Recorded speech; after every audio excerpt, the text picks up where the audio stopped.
Hi, good morning. This is your sky.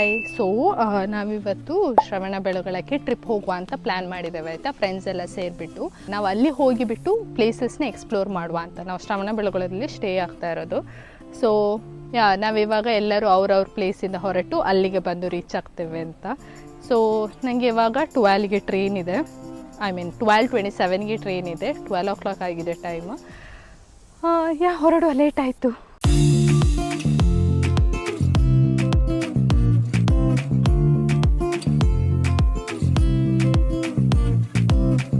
Ticket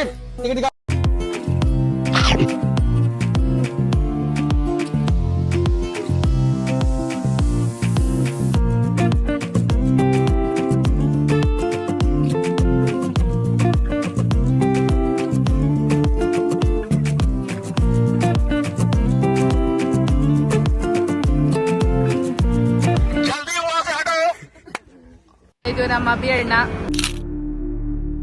ಇವರೇ ಇವತ್ತು ನಮ್ದು ಗೈಡ್. ಇವತ್ತು ಅಲ್ಲ, ಇನ್ನು ಗೈಡ್. ಏನ್ರಿ ಅದು ಮಾತಾಡೋದು? ಇಲ್ಲಿ ಬಂದ್ಬಿಟ್ಟು ಟ್ರೈನ್ ಹತ್ತಾ ಇದ್ದಾರೆ. ಇದನ್ನ ನೋಡಿ, ಹಿಂದ್ಗಡೆ ಸೈಲೆಂಟ್ ಆಗಿರಪ್ಪ. ದಿಸ್ ಇಸ್ ದಿಲನ್ ಎಕೆ ಪರಿಂದ. ನಮಗೆಲ್ಲ ಗೊತ್ತಾಗೋಯ್ತು. ಇದು ಕುಶನ್, ಗೊತ್ತಲ್ಲ. ಇವಾಗ ಶ್ರವಣ ಬೆಳಗೊಳ ರೈಲ್ವೆ ಸ್ಟೇಷನ್ ಬಂದು ಅಣ್ಣ ಬಂದರು, ಫ್ರೆಂಡ್ಸು ಇಬ್ಬರು ಬಂದಿದ್ದಾರೆ. ಇವಾಗ ಹೊರಡಬೇಕು, ಮನೆಗೆ ಹೋಗಿ ಸ್ವಲ್ಪ ಫ್ರೆಶ್ ಆಗಬೇಕು. ನೆನ್ನೆ ಶಿಫ್ಟ್ ಮುಗಿಸಿ ನಿದ್ದೆನೂ ಮಾಡಿಲ್ಲ. ಸೊ ನಾವಿವಾಗ ಮನೆಗೆ ರೀಚ್ ಆದ್ವಿ, ಆಯಿತಾ. ಮನೆಗೆ ರೀಚ್ ಆಗಿ ಇವಾಗ ಬಂದು ಬೈಕೆಲ್ಲ ಪಾರ್ಕ್ ಮಾಡಿದ್ದಾರೆ. ಇದೇ ನಮ್ಮ ಅಭಿಯಣ್ಣನ ಮನೆ. ಇದವ್ರ ಪುಟ್ಟ ನಾಯಿ ಮರಿ. ಇಲ್ಲಿ ಕುತ್ಕೊಂಡು ಟೀ ಕಾಫಿ ಕುಟ್ಕೊಂಡು ಹೈಟ್ ಹೊಡಿತಾ ಇದ್ದಾರೆ ಎಲ್ಲರೂ.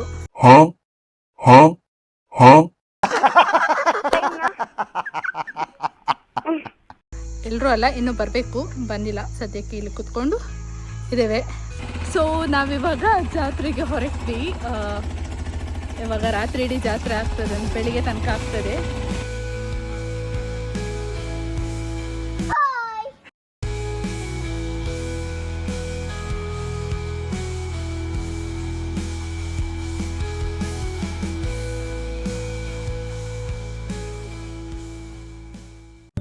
ಇದು ಸಾಕ್ಷಾತ್ ಶಿವನಿಂದನೇ ಸ್ಥಾಪಿತವಾಗಿರುವ ಮೊದಲ ಗುರುಪೀಠ ಅಂತ ಹೇಳ್ತಾರೆ. ಸಾಕ್ಷಾತ್ ಶಿವನೇ ಈ ಮಠದ್ದು ಮೊದಲ ಪೀಠಾಧಿಪತಿ. ಈಗ ಸಹ ಅಲ್ಲಿ ಶಿವ ತಪಸ್ಸು ಮಾಡಿದ ಜಾಗ ಇದೆ. ಇದು ಒಂದು ಪಂಚಲಿಂಗೇಶ್ವರ ದೇವಸ್ಥಾನ. ಇಲ್ಲಿ ಮೇನ್ ಆಗಿ ಗಂಗಾಧರೇಶ್ವರನನ್ನು ಪೂಜೆ ಮಾಡ್ತಾರೆ. ಹಾಗೆ ಕಾಲಭೈರವೇಶ್ವರ ಇಲ್ಲಿದು ಕ್ಷೇತ್ರ ಪಾಲಕ. ಈ ದೇವಸ್ಥಾನಕ್ಕೆ ಸುಮಾರು 2000 ವರ್ಷಗಳ ಇತಿಹಾಸನೇ ಇದೆ. ನಾವು ಜಾತ್ರೆಗೆ ಹೋದದಕ್ಕೆ ಅಲ್ಲಿ ಫುಲ್ ರಶ್ ಇತ್ತು. ಸೊ ನಾವು ಹೋಗುವಾಗ ಅಲ್ಲಿ ಕಲ್ಯಾಣಿಯಲ್ಲಿ ತೆಪ್ಪೋತ್ಸವ ಆಗ್ತಾ ಇತ್ತು. ಇದಕ್ಕೆ ಬಿಂದು ಕಲ್ಯಾಣಿ ಅಂತ ಸಹ ಹೇಳ್ತಾರೆ. ಶಿವ ಕೈಲಾಸಕ್ಕೆ ಹಿಂತಿರುಗಿ ಹೋಗುವಾಗ ಅವರ ತಲೆಯಲ್ಲಿದ್ದ ಗಂಗೆಯನ್ನು ಈ ಕಲ್ಯಾಣಿಗೆ ಇಳಿಸಿದ್ರು ಅಂತ ಸಹ ಹೇಳ್ತಾರೆ. ನಾವು ಹೋಗಿದ್ದದು ರಥೋತ್ಸವದ ಹೊತ್ತು. ಮತ್ತೆ ಅಲ್ಲಿ ತುಂಬಾ ಭಕ್ತಾದಿಗಳೇನು ಬಂದಿರ್ತಾರಲ್ವಾ, ಅವರು ಬಾಳೆಹಣ್ಣನ್ನು ರಥಕ್ಕೆ ಬಿಸಾಡ್ತಾ ಇದ್ರು. ಯಾಕೆ ಅಂತ ಕೇಳಿದಾಗ ಅವ್ರು ಹೇಳಿದ್ರೆ ಅಂದ್ರೆ ಅವ್ರು ಏನ್ ನೆನೆಸಿಕೊಂಡು ಬಾಳೆಹಣ್ಣನ್ನ ಬಿಸಾಡ್ತಾರಲ್ವ ರಥಕ್ಕೆ, ಅದು ರಥದ ಮೇಲ್ಭಾಗಕ್ಕೆ ಮುಟ್ಟಿದ್ರೆ ಅವ್ರು ಏನ್ ನೆನ್ಸ್ಕೊಂಡಿರ್ತಾರಲ್ವ ಮನಸ್ಸಲ್ಲಿ, ಅದು ಈಡೇರ್ತದೆ ಅಂತ ಹೇಳೋದು ಅವರ ನಂಬಿಕೆ. ಮತ್ತೆ ಶಿವ ಕೈಲಾಸಕ್ಕೆ ಹಿಂತಿರುಗಿ ಹೋಗುವಾಗ ಅವರ ಸಾನ್ನಿಧ್ಯ ಇಲ್ಲಿ ನೆಲೆಸಬೇಕು ಅಂತ ಹೇಳಿ ಕೇಳಿಕೊಂಡಿದ್ದಕ್ಕೆ ಪಂಚಲಿಂಗ ರೂಪದಲ್ಲಿ ಇಲ್ಲಿ ಉದ್ಭವ ಆಗ್ತಾರೆ. ಅಂಡ್ ಇದು ಒಕ್ಕಲಿಗ ಗೌಡ ಸಮುದಾಯದ ಮೂಲ ಮಠ. ನಾವು ಜಾತ್ರೆ ಟೈಮಿಗೆ ಹೋಗಿದ್ದಕ್ಕೆ ಮೇಲೆ ಬೆಟ್ಟಕ್ಕೆ ಹೋಗ್ಲಿಕ್ಕಾಗಿಲ್ಲ. ಅಂಡ್ ಕಾಲಭೈರವೇಶ್ವರನ ವಾಹನ ಬಂದು ನಾಯಿ. ಇಲ್ಲಿ ದಿನಕ್ಕೆ 2 ಸತಿ ಬೆಳಿಗ್ಗೆ ಹಾಗೂ ರಾತ್ರಿ ನಾಯಿಗೆ ಕೂಡ ಇಲ್ಲಿ ಪೂಜೆ ಆಗ್ತದೆ. ಈಗ ಕೂಡ ಪೂಜೆ ಟೈಮಿಗೆ 2 ನಾಯಿಗಳು ಬರ್ತದೆ ಅಂತ ಹೇಳಿ ಮಾಹಿತಿ ಇದೆ. ಹಾಗೆ 71ನೇ ಪೀಠಾಧಿಪತಿಗಳಾಗಿದ್ದ ಶ್ರೀ ಡಾಕ್ಟರ್ ಬಾಲಗಂಗಾಧರ ಸ್ವಾಮಿಗಳು ಅವ್ರದ್ದೇ ಆದ ಯೂನಿವರ್ಸಿಟಿ ಅಂದರೆ ಆದಿಚುಂಚನಗಿರಿ ಯೂನಿವರ್ಸಿಟಿಯನ್ನು ಬಿಲ್ಡ್ ಮಾಡ್ತಾರೆ. ಎಲ್ಲರಿಗೊಂದು ಕ್ವಾಲಿಟಿ ಎಜುಕೇಷನ್ ಸಿಗಬೇಕು, ಎಲ್ಲರಿಗೂ ಎಜುಕೇಷನ್ ಸಿಗಬೇಕು ಅಂತ ಹೇಳೋ ಪರ್ಪಸಲ್ಲಿ ಓಪನ್ ಮಾಡ್ತಾರೆ. ಹಾಗೆ ಆಸ್ಪತ್ರೆ ಕೂಡ ಬಿಲ್ಡ್ ಮಾಡ್ತಾರೆ, ಎಲ್ರಿಗೂ ಒಂದು ಆರೋಗ್ಯ ಸಿಗಬೇಕು ಅಂತ ಹೇಳಿ.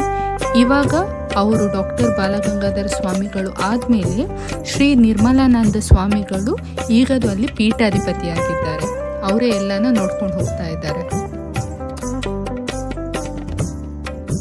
Hi good morning. ಸೊ ನಿನ್ನೆ ಬಂದು ಮಲಗಬೇಕಾದ್ರೆ ಲೇಟ್ ಆಯಿತು, ಹಾಗೆ ಮಲ್ಕೊಂಡ್ಬಿಟ್ವಿ.